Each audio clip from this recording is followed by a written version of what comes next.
अस्सलाम वालेकुम व्यूअर्स। जैसा कि हमारी पहली वीडियो में आपने देखा, हमने आपको स्मार्ट पीएलएस के इंस्टॉलेशन और डाउनलोड और इंस्टॉलेशन वगैरह का तरीकाकार बताया और लाइसेंसिंग का भी बताया। तो अभी हम एक छोटा सा ओवरव्यू लेंगे कि स्मार्ट पीएलएस किस किस जगह कहाँ कहाँ यूज हो सकता है। तो आप ये देख सकते हैं कि when the analysis is concerned with testing a theoretical framework from a prediction perspective, when the structural model is complex and includes many constructs, indicators, and or model relationships, when the research objective is to better understand increasing complexity by exploring theoretical extensions of established theories, exploratory research for theory development, when the path model includes one or more form sorry formatively measured constructs, when the research consists of financial ratios or similar types of data artifacts, when the research is based on secondary archival data, which may lack a comprehensive substantiation on the grounds of measurement theory, when a small population restricts the sample size, for example, business to business research, but PLS SEM also works very well with large sample size when distribution issues are a concern, such a lack of normality, and when research requires latent variable scores for follow-up analysis. अब इसमें ये है कि हम step by step तमाम चीज़ें जो आपको भी हम जो यूजर्स बता रहे हैं स्मार्ट पीएलएस के, ये हम प्रैक्टिकली भी करेंगे। तो अभी सबसे पहले मैं आपको बता देता हूँ कि अभी हम किस डेटा पे काम कर रहे हैं। तो अभी एक नेट से मैंने एक मॉडल सा डाउनलोड किया है क्वेश्चन का, तो वो मैं आपको दिखा देता हूँ।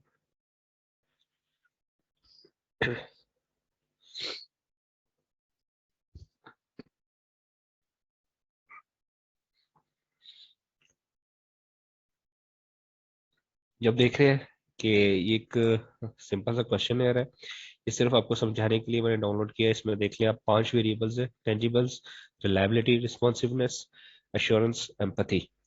तो इसके आगे आप टेंजिबल्स के देखें, आप 4 क्वेश्चंस हैं। रिलायबिलिटी के भी रिलायबिलिटी के भी 4 क्वेश्चंस हैं।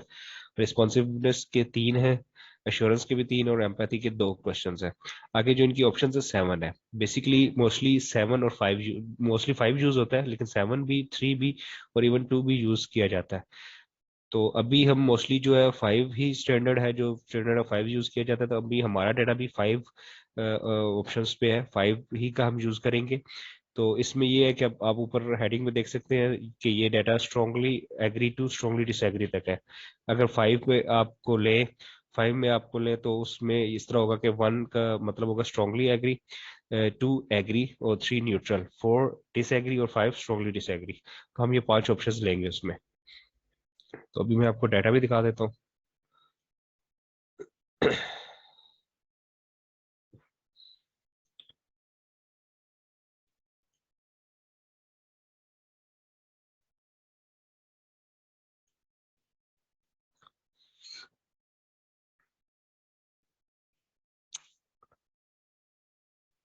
आज हम आपको बताएंगे कि डाटा स्मार्ट पीएलएस में आप इंपोर्ट कैसे करेंगे। जैसे कि ये आपको मैं आप बताता चलता हूँ। ये अभी मैंने आपको क्वेश्चनर में 5 वेरिएबल्स दिखाए थे, यहाँ पे 6 आ रहे हैं। मिसाल के तौर पे देखें कि T1, T2, T3 और T4, ये एक वेरिएबल है। इसके आगे ये 4 क्वेश्चंस के आंसर्स हैं। फॉर एग्जांपल, पहला कस्टमर था, इसने टेंजिबल्स के पहले 4 क्वेश्चंस का ये आंसर दिया, 4, 5, 5 और 5। फिर इसी तरह लाइबिलिटी के भी उसने 3 क्वेश्चंस का आंसर दिया। फिर responsive, R L mean reliability, R B mean responsiveness और ए मीन अश्योरेंस, फिर ई से एम्पैथी, और ये लास्ट एक एक्स्ट्रा ऐड किया गया, ये है सेटिस्फेक्शन। तो ये 5 वेरिएबल हमने यूज किए हैं, ये सेटिस्फेक्शन।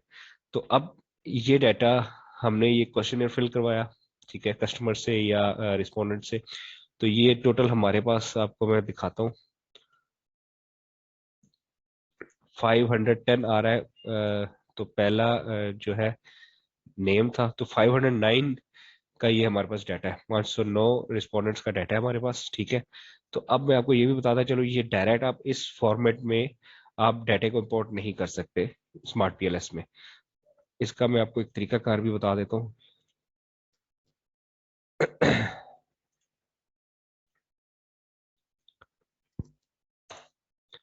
जैसे कि हम स्मार्ट पीएलएस को ओपन करते हैं,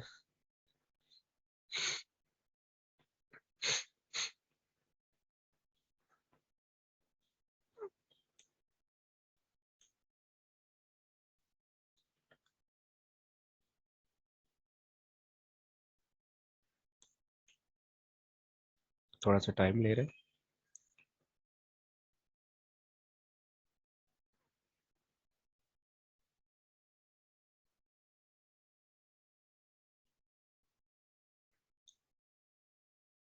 अब जैसा कि ये हमारा स्मार्ट पीएलएस ओपन हो गया, तो अब इसमें आपको सामने टैब्स नजर आ रहे हैं, file, edit, view, themes, calculate, info, language. आपको तमाम जो है ना स्टेप बताए जाएंगे, लेकिन अभी फिलहाल आपको मैं ये बताता चलूँ कि हमने एक नया प्रोजेक्ट शुरू करना है स्मार्ट पीएलएस के ऊपर। तो हम क्या करेंगे, ये न्यू प्रोजेक्ट की ऑप्शन है, अब न्यू प्रोजेक्ट पे क्लिक करेंगे।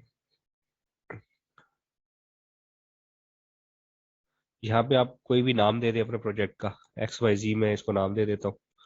ओके कर दिया। अब इसमें ये देखिए double click to import data, ये आपको सामने नजर आ रहा होगा नीचे एक्स वाई जी, इसके ऊपर ये एक्स वाई जी के अंदर आ रहा है double click to import data, इस पर आप डबल क्लिक करेंगे। अब ये डाटा हमारा पड़ा हुआ था डेस्कटॉप के ऊपर स्मार्ट पीएलएस प्रोजेक्ट के नाम से ये।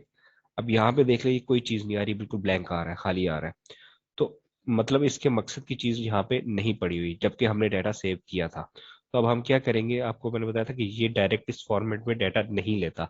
अब इस डाटे को हमने उसके स्मार्ट पीएलएस की जो रिक्वायर्ड फॉर्मेट है उसमें सेव करना है।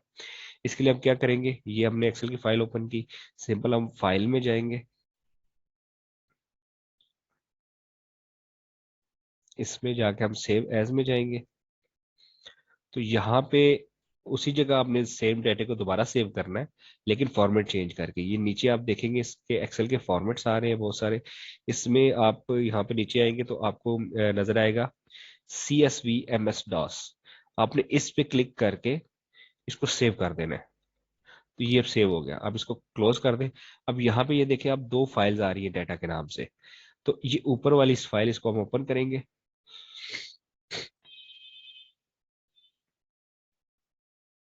अब इसमें आप ये देख सकते हैं ये सारा डाटा इधर उस फॉर्मेट में सेव हो गया। लेकिन यहाँ पे आप देख लें कि इसके वो जो कलरिंग हमने की हुई थी वो भी इसने खत्म कर दी। सिंपल जो टेक्स्ट था वो इसने यहाँ पे सेव कर दिया। ये वही, ये टेंजिबल्स का है, रिलायबिलिटी, रिस्पॉन्सिवनेस, एश्योरेंस, एम्पथी और सेटिस्फेक्शन। अब हम इसको क्लोज कर देंगे, ये यहाँ पे सेव हो चुका है। अब आपने दोबारा स्मार्ट पीएलएस ओपन करना है, दोबारा उस पर डबल क्लिक करेंगे इंपोर्ट डाटा पे। तो ये आप देख ले, अब ये ब्लैंक नहीं आ रहा है, यहाँ पे ये डाटा आ रहा है। हम इसको डबल क्लिक करेंगे, ओके करेंगे, ये डाटा इंपोर्ट कर लेगा ऑटो। ये आप देख सकते हैं इसने डाटा इंपोर्ट किया। मैंने आपको बताया था कि 509 का रिस्पोंडेंट्स का डाटा हमारे पास। तो यहाँ पे आ रहा है सैंपल साइज 509, इंडिकेटर्स 20 आ रहे हैं, टोटल क्वेश्चन हमारे 20 थे। ये आप यहाँ पे दे सकते हैं T1 T2 T3 T4, then RL 1 2 3 4, इसी तरह सारा डाटा आ रहा है। इसमें आप जस्ट डाटा आपने इंपोर्ट किया, तो उसके बाद आपको कुछ चीज़ें डायरेक्टली मिल जाती हैं। For example mean, median, minimum, maximum value, standard deviation, excess, kurtosis, skewness. तो ये वैल्यूज आपको डायरेक्ट मिल जाती है। तो ये वीडियो हमारी यहीं तक थी। तो अब ये डाटा इंपोर्ट करने का तरीका यहाँ तक हो गया। अब नेक्स्ट स्टेप में हम आगे मजीद डाटा की वैलिडिटी, रिलायबिलिटी वगैरह तो मजीद आगे काम करेंगे। तो थैंक यू, अल्लाह हाफिज़।